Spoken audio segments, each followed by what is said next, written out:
Welcome back. It is Monday, January 8th in the NBA. My three best bets are on the way. Let's recap how we did yesterday on Sunday, a 2-2 day, losing a little bit of juice. We had Anthony Simons over in points. It was free. They're never giving us another 22.5 line. He's probably going up to like 25.5 next game, dropped to 38.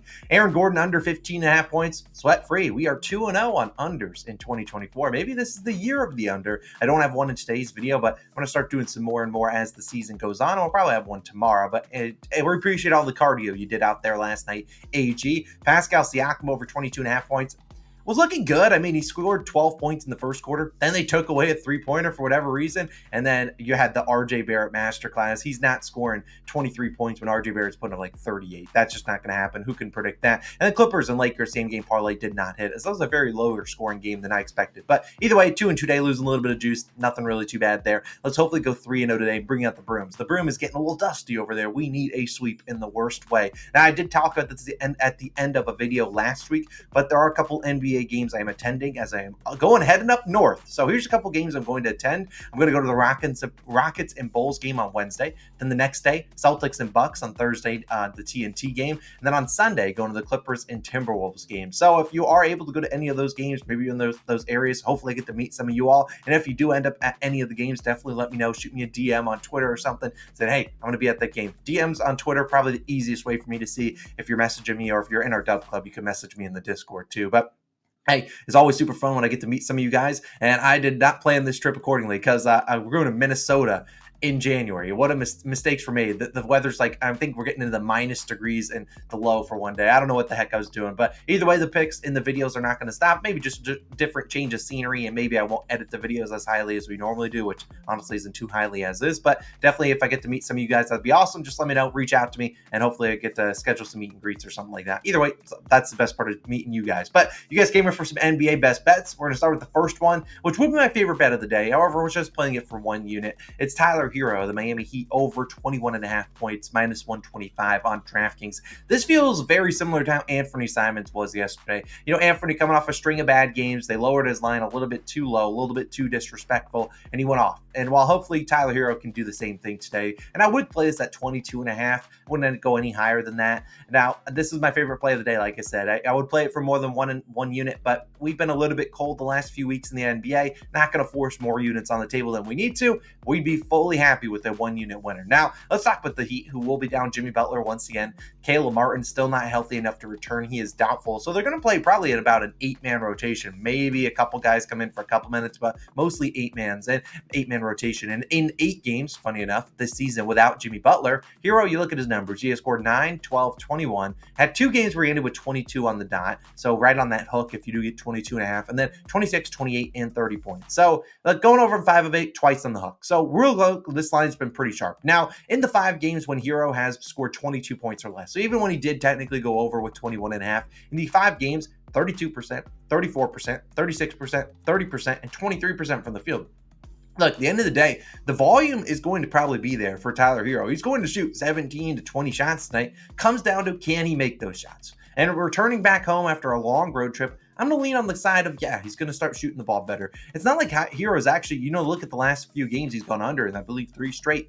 He's actually made 4 threes in a couple of those games. However, he cannot buy the mid-range. He has not been able to knock down those mid-range shots, which is honestly where Tyler Herro does the majority of his damage. So this is a game against the Houston Rockets, who give up a ton of shots from the pull-up category in terms of, hey, you're coming in off a screen. They're not really hedging that screen. You get a pull-up opportunity. That's a pull-up shot there. That's where Herro does a lot of his damage, and this is a Houston team give up a ton of those types of shots. And we've seen him actually destroy the Houston Rockets, scoring 31, 41, and 31 points in his last 3 versus them. Now, obviously, don't read into that a ton because that was against a different Houston Rockets team than they are today. Obviously, a lot of different players and also obviously a different head coach. But at the end of the day, he's played well against them. Dylan Brooks, their best perimeter defender, is out. And I just think that the ball's going to be in Herro's hands a ton. Coming back home, I think he shoots a lot better than he has the past few games. And if he shoots even close to 50%, probably goes over this line pretty easily, given that he gets pretty insane volume. And, you're talking about a guy returning back home, taking, obviously when you're on the road, sometimes you see guys have put up duds. That happens because they're on the road, not in an environment they normally are, but returning back home,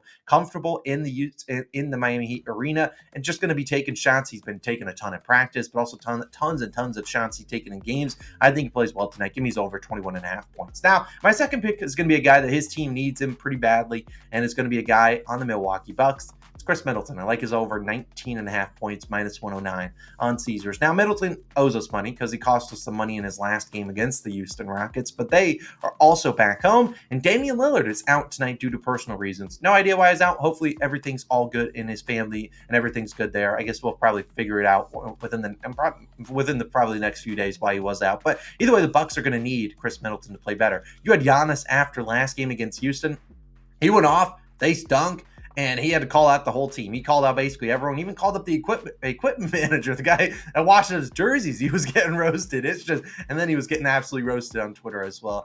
I mean, look, they need these guys to play better, and Giannis can't do everything himself. And I think this is a game where Giannis maybe defers a little bit to the other guys and say, hey, wait, I need you guys to pick up the slack. I can't score 48 points and win every single game. That's not how it's going to work. They need the other guys to step up, and Khris Middleton is that guy. Now, Lillard, look at him so far this season, averaging 17.2 field goal attempts and 8.1 free throw attempts per game. So if you look at it, he's shooting the ball relatively 21 times a game. I mean, you think about the 17 shots are going up, and then the 8 free throws are probably because he's getting fouled on the other 4 to 5 shots that he's shooting. So about 21 times he's shooting the ball. Someone else has to pick that up, and Giannis, I don't think he's getting a ton of that. He already shoots enough. I think Khris is a guy that's going to pick up some of the slack. I mean, this is a guy in Khris Middleton averaging about a half a shot per minute. And then 30 plus, if you average at the 30 minutes, he's shooting about 13.5 field goal attempts. That's as is. Now you remove Lillard from the equation. You have a lot more usage to go around. I think it's realistic to say, hey, Khris Middleton's probably going to shoot 15 to 20 shots tonight. And if he's doing that, I'll live with this. Khris Middleton, normally a pretty efficient guy. And last game, did not play well, only scored 10 points, 0 for 5 from 3. But if he gets bets with a 15 plus field goal attempts, I'll be willing to live with this bet. Now, in 5 games this season with 15 shots, Khris has scored 20, 17, 20, 24, and 27 points. So hitting this over in 4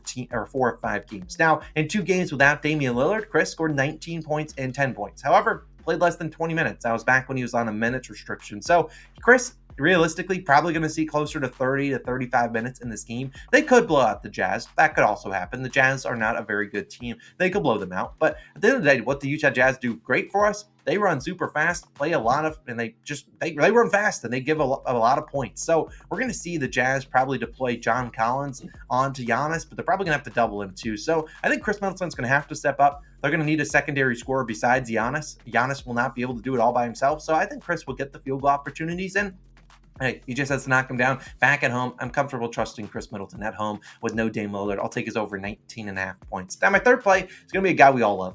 He's a COS Hall of Famer. He's respected our money plenty of times, made us a lot more money than he's lost us. It's Tyrese Haliburton, over 23.5 points, -105 on BetMGM. My final pick of the day. No unders today, but the under track record will try to go to 3-0 tomorrow, probably. But if you look at a couple bucks, they're at 22.5 for Hallie. I don't mind that, but it was about -125 or like -130. I was like, in my opinion, Haliburton, if you look at his stats, he either scores 25 plus points or he doesn't hit either line. So rather not lay juice on a guy like Haliburton, who typically he doesn't finish close to the line. He either goes way over it or way under it. Now, the Celtics and Pacers will face off once again tonight. Now, there is some injury questions in here where you have, I believe, Jason Tatum is on the injury report, Kristaps Porzingis as well. So Celtics don't have a ton of props for themselves. But on Saturday, when these two teams played, Haliburton and the Pacers lost by 17. And in that game, Tyrese scored 17 points on 17 shots, 2 for 9 from 3. Did not buy a bucket.